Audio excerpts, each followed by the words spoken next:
बात छत्तीसगढ़ की। छत्तीसगढ़ के सबसे बड़े शराब घोटाले की आंच अब कांग्रेस दफ्तर तक पहुंच गई है। ईडी की टीम ने रायपुर में कांग्रेस कार्यालय पहुंचकर पीसीसी महामंत्री मलकीत सिंह गैतू को समन जारी किया और सुकमा और कोंटा के विधायकों से पूछताछ कर 27 फरवरी तक जवाब मांगा है। वहीं ईडी की कार्रवाई को लेकर अब सियासत भी शुरू हो गई है। देखिए ये हमारी खास रिपोर्ट। राजीव भवन में ईडी की कार्रवाई से मचा बवाल। विधानसभा में नकली शराब पर उठे सवाल। सरकार ये बताने में शर्मा रही है कि इन 8 लोगों की मृत्यु जहरीली शराब पीने के कारण हुई। विधानसभा सत्र में रायपुर आए कांग्रेसियों का स्वागत इस बार ईडी ने किया। विधानसभा सत्र की गहमा गहमी के बीच ईडी छत्तीसगढ़ कांग्रेस के रायपुर स्थित राजीव भवन पहुंची। शराब घोटाले पर सुकमा और कोंटा के विधायकों से पूछताछ हुई। प्रभारी महामंत्री है मलकीत सिंह गैतू, उनके साथ में जो है वो बैठे हुए थे। उन्हीं के कमरे पे जो है वो बैठकर चर्चा की जा रही थी और अंदर कांग्रेस के कई और नेता भी जो है वो मौजूद थे। तस्वीर देखिए कि अधिकारी हैं। ईडी को शक है कि छत्तीसगढ़ में हुए शराब घोटाले के रुपयों से सुकमा में कांग्रेस कार्यालय बनाया जा रहा है, जिसको लेकर ईडी अफसरों ने समन जारी करते हुए 27 फरवरी तक जवाब मांगा है। हम लोग जो है कोऑपरेट करेंगे, ईडी को भी हम पूरा कोऑपरेट करेंगे कि वो पूरा सहयोग करेंगे। जो जो दस्तावेज मांगे हैं, जो जो चीज़ें हमारे पास होंगी, जो जो चीज़ उन्होंने मांगी हैं, उसको हम लोग उपलब्ध करवाएंगे। दरअसल इस मामले के तार भूपेश सरकार में हुए शराब घोटाले से जुड़े हैं। 2019 से लेकर 2023 के बीच प्रदेश में शराब घोटाला हुआ। 2000 करोड़ रुपए की हेराफेरी के आरोप लगे। नकली होलोग्राम लगाकर शराब की बिक्री की गई। अब राजीव भवन में ईडी की एंट्री को कांग्रेस मामूली पूछताछ बता रही है। वहीं बीजेपी ने इसे भ्रष्टाचार पर कार्रवाई की शुरुआत बताया है।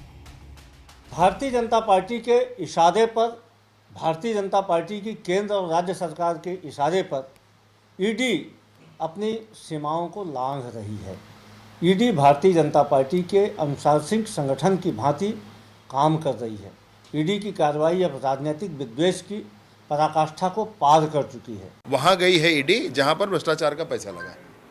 मसला ये है कि कोई संस्था बड़ी है, कोई व्यक्ति बड़ा है तो कानून छोटा नहीं हो जाता है। राज तो कानून का होगा। ईडी की कार्रवाई से पहले ही विधानसभा में भी आज शराब के मुद्दे पर खूब हंगामा हुआ। विधानसभा में कांग्रेस ने नकली शराब से लोगों की मौत पर सरकार को घेरा। लगातार 8 लोगों की मृत्यु हुई और सरकार ये बताने में शर्मा रही है कि इन 8 लोगों की मृत्यु जहरीली शराब पीने के कारण हुई। हमारे इसी शराब के घोटाले के नाम से आपने माननीय हमारे लखमा जी को अंदर कर दिया है। उसको कुछ कर ही नहीं पा रहे हैं, कुछ पुलिस उसमें जवाब ही नहीं दे पा रही है। बिना तथ्यों पर आधारित कोई कार्रवाई नहीं की होती। 5 साल पूर्व सरकार ने जिस प्रकार से छत्तीसगढ़ को गिरोह बना करके लूटा, योजनाबद्ध तरीके से ऐसे विभागों में काम किए जिसके अंदर धरातल पे कुछ नहीं और ऊपर ऊपर पैसा गया। कांग्रेस पार्टी ने योजनाबद्ध तरीके से, और इसलिए कुछ मंत्री अंदर भी चले गए हैं। दरअसल बिलासपुर के एक गांव में 6 लोगों की मौत हुई थी। मौत का कारण अवैध शराब बताया गया। हालांकि इसकी पुष्टि होना भी बाकी है। इसी को लेकर नेता प्रतिपक्ष ने आज विधानसभा में सवाल उठाए। हालांकि अवैध शराब की बिक्री को लेकर प्रशासन अलर्ट मोड पर है। फरवरी की शुरुआत से ही आबकारी विभाग अभियान चला रहा है। आबकारी विभाग ने 33,874 लीटर देशी और विदेशी शराब जब्त की। जब्त शराब मध्य प्रदेश, राजस्थान, महाराष्ट्र और उत्तर प्रदेश से लाई गई थी। केवल बिलासपुर में 1000 पेटी विदेशी शराब, बेमेतरा में 780 पेटी विदेशी शराब और बलौदाबाजार में 776 पेटी विदेशी शराब जब्त की गई।